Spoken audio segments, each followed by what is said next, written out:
Hey, what's going on, ladies and gentlemen? NoZoupForYou here, and I hope you all had a very, very wonderful and relaxing weekend. I had reserve duty again, so no rest for the weary. But I want to touch on some news that dropped this past Friday. That would be on the 6th of August. And, it's interesting. Here in the United States, the media has a very good knack for dropping big news on Fridays, especially if it's something that could be construed as bad towards a certain individual or political figure. And the theory behind this is, if it's dropped on Friday, people have other things going on. They really don't care. The weekend's coming up, and the news just kind of gets swept under the rug and completely ignored. It's a great tactic. It works. It really does work. I mean, you can probably see from Warships even. Monday is the big day for everybody to watch videos and get their news, and as the week goes on, people have other things going on, and slowly their attention span starts to wane, and by the time the weekend comes around, people got other things on their mind. They're going to go out, they're going to do fun stuff while it's summer still. They might play video games at night, but generally don't care about news and the stuff under the surface, so to speak.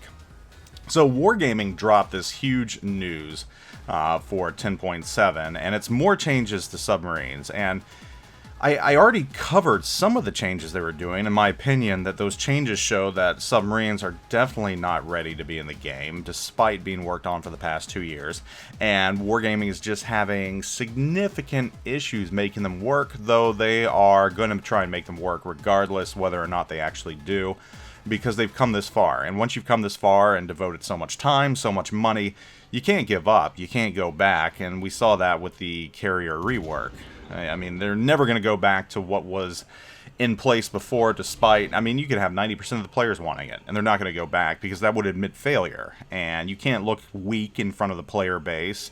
So, grudgingly, they're going to move forward. And that's what I feel is somewhat happening to submarines. And I hope I'm wrong, because I really do want submarines to be a success in the game. But I've kind of turned cynical. And I really haven't had my faith in the game rewarded as of late. There is time for that to turn around, but a lot of you all are feeling the exact same way regarding the game right now, and just some of the things that have been added lately and some of the changes that have been made. We all deserve our faith to be rewarded, especially when we've been playing for 5 years, coming up on the 6th anniversary of the game, which I'll touch on here in a little bit, because that's more news that dropped today. But the changes to submarines are concerning, and with the dev blog released this past Friday on the 6th, there's even more changes coming, and these are even more concerning than the other changes. The other changes were just slight tweaks to detectability and things like that, not that significant, but this is involving torpedoes. And as you all know, torpedoes are a submarine's main armament, and they do a lot of damage. A lot more damage than your main guns, most of the time. We all have gotten dev strikes before with a battleship to a full broadside cruiser or battleship or whatever else, and you can absolutely wreck face with them. But torpedoes are always the hidden menace, especially if you're battleship, just because you can't see them until they get to you, under most circumstances. Now, the changes that are coming that I feel are concerning regard the speed of the torpedoes and the maximum damage.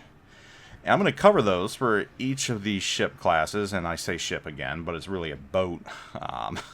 The boat classes, and it's just mind-boggling why they're doing this. And obviously, during playtest, something happened that they decided to do this, but German submarine U-69, which is a Tier 6 submarine, is seeing its speed increase from 57 to 73 knots. That is a huge increase right there. Not only that, its maximum damage is being increased from 5,800 to 7,067 maximum damage. And the reload time is having 2 seconds shaved off, although that's not that much. Also, the hydrophone consumable, the action time is being increased from 45 to 60 seconds. And the detection of the ship's being reduced from 7.5 to 6 kilometers. And the detection of submarines reduced from 7.5 to 6 kilometers for that, again. So you're getting an increase to the action time on the hydrophones, but the detection's being decreased slightly. I mean, I guess that's a trade-off right there, but if you're in that wheelhouse, that 6-kilometer wheelhouse, that extra 15 seconds is going to annoy you. But I don't care about that as much as the speed of the torpedoes, and it doesn't end there. At Tier 8, U-190, the speed is being increased from 62 to 77 knots. Damage also increased from 5,800 to 7,467. And at one point, the maximum damage of these submarines was uniform across every single class except the higher tiers. Actually, I take that back. It was uniform. It was uniform 5,800 across every single tier within that submarines class for Germans and US. So that's being increased. German submarine U-2501, the tier 10, is seeing its torpedo speed increased from 64 knots, which is already pretty quick, to 82 knots. 82!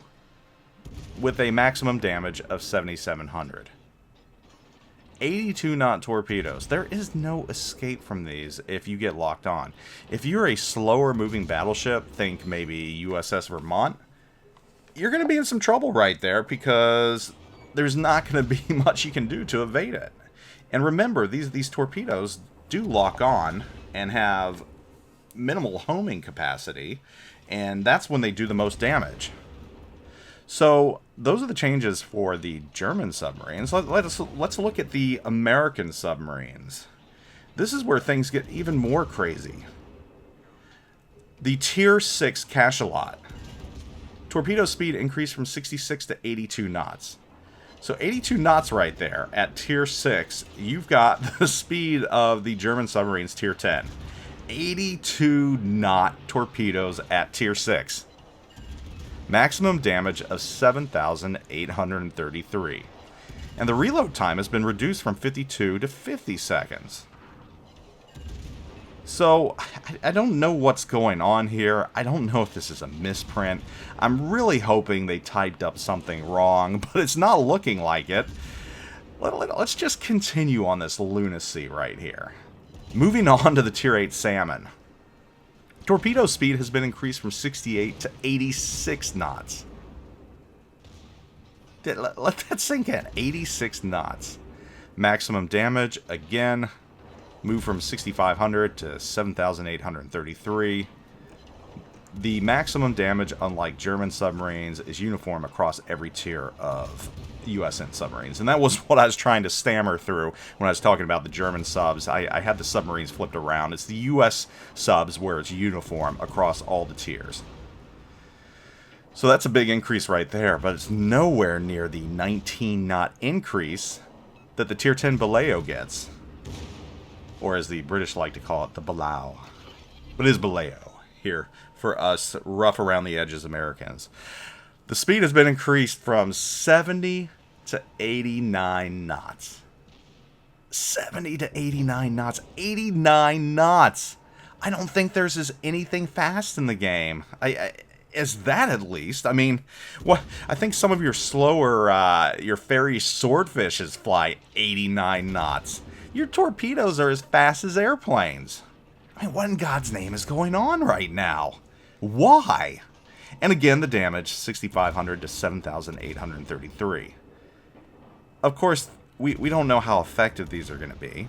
And a lot of that's going to depend on how they handle and rank gameplay, where the player base gets their first major test of these. But seeing these torpedo speeds, I already have serious concerns because the vast majority of us who play tested these submarines did not play test these submarines. So I was concerned with the last changes that they announced to submarines, but now I am downright just kind of scared.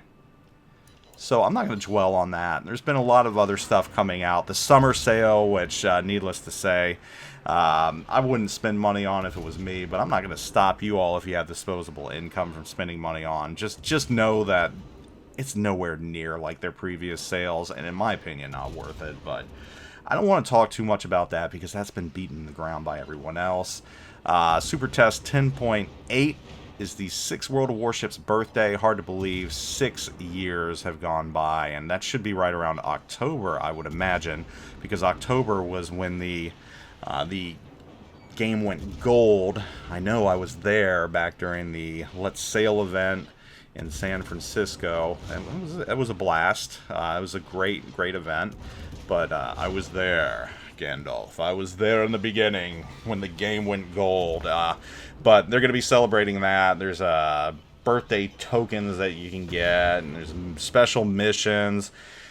It'll be a temporary event, the Aircraft Bureaus contest, which is focused around Soviet aircraft, it looks like, which I find to be kind of silly because Soviets, I mean, I guess they're known for their Sturmovix. I probably butchered that, but what else were they really known for? I mean, it's not like they were the U.S. or Germany or Great Britain or even Japan. I mean, They didn't perfect air power. That was basically the United States. We were the first to have aircraft carriers. I mean, the Wright brothers. Aircraft have always been our domain.